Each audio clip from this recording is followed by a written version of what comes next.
For years I was put down and abused by my ex-boyfriend, and the only person I had was my best friend, but she just confessed that she has been with him for the last year and he's found God and changed.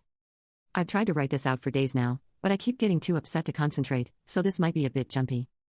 I, 36F, don't have family in the sense many understand family to be. So I've been pretty much a loner with one exception, my best friend Tammy, 36F. We met in middle school and just became joined at the hip. Things changed a bit in college. My parents forced me into a Christian out-of-state college. Tammy applied and got accepted to the other college in the town, so we both went out there and were roommates for 2 of the years before I met my first ever boyfriend. I will call him Trent, 38M. I moved in with him the end of junior year, and I don't know when it started happening, but he went from charming and affectionate to controlling. I don't wish to upset anyone, so I will hit the pause button and warn you that below is some of the things he did for me to label him abusive. He would put me down and hint he could find someone better, or that if he cheats, it will be my fault since I wasn't this or that enough. It started to get physical senior year. At first it was him pushing me out of the way if he was walking by and I was in the path for whatever reason, then he would slap me in arguments calling me worthless, a waste of his time and young years, a broken toy no one will love. I didn't have any real self-esteem, so I stayed, thinking I was the problem, and when I called home about it, I was told that the problem was me. I started to make my exit plan the day after I graduated.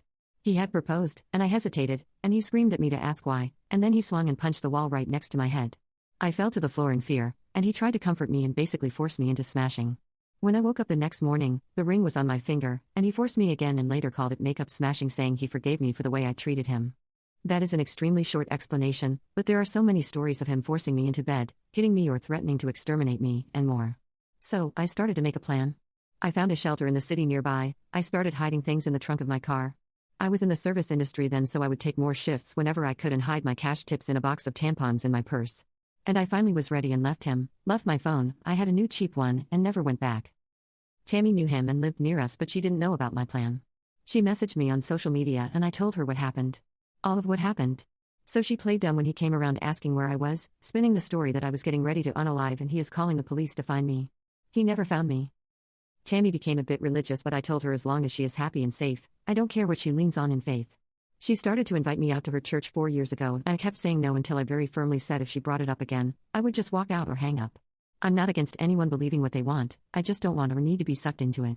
I honestly do not mean any offense to anyone of any faith. I myself am just agnostic, and if that ever will change, I will decide on my own, but I doubt it will. She got a job 2 years ago overseas. I acted excited for her but I was also deeply devastated. Without her, I had no one else.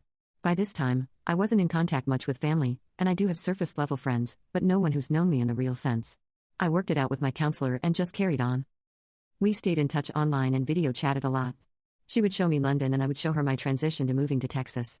We would chronicle our explorations of our new cities, and then one day it started to slow down on her end right around the time she went to visit a friend in our old college town. She then asked if she flew to Texas sometime this summer, could she stay with me a few days, and I excitedly agreed. So early this month, just a few weeks ago, she came here. She was off the whole first day, but I figured she was tired. Then the next day, we went out and got drunk. She started to cry and I got us an Uber back to my place and asked her what was wrong. That's when she asked me not to hate her and told me everything. She's with Trent. She's been with him almost a year. I was too stunned to even say anything, and she went on and on about how it's not what I think and he has changed. She told me he found Jesus and turned his life around and deeply regrets the way he treated me. The more she talked, the more I just shut off. I didn't even have it in me to feel anger. I just stared at her frozen as she talked until she said, "Please just say something." So I did. I told her to get the F out. She started to explain it all again. She hated him forever, but they kept running into each other. He goes to church and showed he has changed, blah blah blah. I didn't interrupt her, but when she stopped talking again, I just repeated myself. She argued more, and I would just listen and repeat until she grabbed her stuff and left. It was silent between us for a week until my dad texted me that Tammy called my parents crying and told me to get over myself. After all, it's not like I wanted to get back with him, right? And that's what I get for living with a man I wasn't married to. Then she texted the next week rehashing her argument and pretty much demanding I video chat with him to see for myself that he's changed and forgive him. She then blamed me that they can't take the next steps in their relationship because I don't have a forgiving heart and that I was malicious when I kicked her out. I've spent all of this week trying to figure out if I am insane to think this is a huge betrayal. A deal breaker. I mean, who even dates their friend's ex, for one, but this? I blocked her after she hinted that my version of things was exaggerated and malicious, but I don't have other friends to turn to about this. I don't think I am, but and her family think I am a jerk, at least for kicking her out in a strange city alone when she was just being honest with me. Am I? /update. Sorry to everyone who reached out and I haven't responded. I honestly haven't been using the app as I had to change phones swiftly at one point and forgot the password when trying to log on my new device. It took Trent 2 weeks. I had a full-time job but also a part-time service industry job as a bartender. He showed up at the bar. It's a small bar and one of the regulars, Daisy, 30FS, is one of the folk I did confide in about Trent and Tammy. When Trent walked in, I happened to be chatting with Daisy and she saw my reaction. She asked what was wrong and I told her that it was Trent. She wasted no time and went to get my manager. Trent sat at the end of the bar and I took my time checking in on my other bar guests until my manager Heather 50FS came out with the other two bartenders. Both 30 Miss Trent had already begun knocking on the bar asking for service loudly and I had been ignoring him. He got kicked out quickly and told that we can and do refuse service to him. I got text from a new number saying it was Tammy and begging for me to answer. She called 4 times and I didn't answer.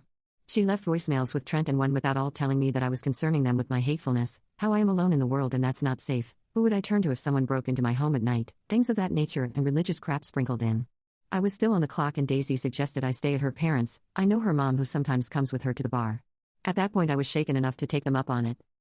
Daisy's mom, Rose, has been sweet enough to let me stay rent-free for as long as I needed, but I eventually moved in with one of the servers at the bar. She helped me look for legal representation and I filed for a restraining order using screenshots I had emailed myself prior, old voicemails, and though we could not prove harassment on Tammy's end, Trent had said enough in the voicemails and messages he had sent that it qualified for a temporary restraining order. I am safe for now and the hearing is in January. No one knows where I live currently and I've shut down all social media. I've been NC with my family as they've been pushing me to give my address so they can send Christmas gifts, but when I gave them a P.O. box Daisy is allowing me to use, they got angry it wasn't an address, and that was suspicious enough for me not to trust them. It's strange but I am slowly making friendships. And seeing a counselor helps with the stress. Trent is pretty much blacklisted from the square of bars where my bar is, word gets around. I've not walked alone a single shift since. And that's my update. Not perfect, but I remembered my password when I was checking my email for any additional stuff to send to my lawyer, and wanted to let every person concerned about me that I'm okay. When this is resolved I will try to update with more detail.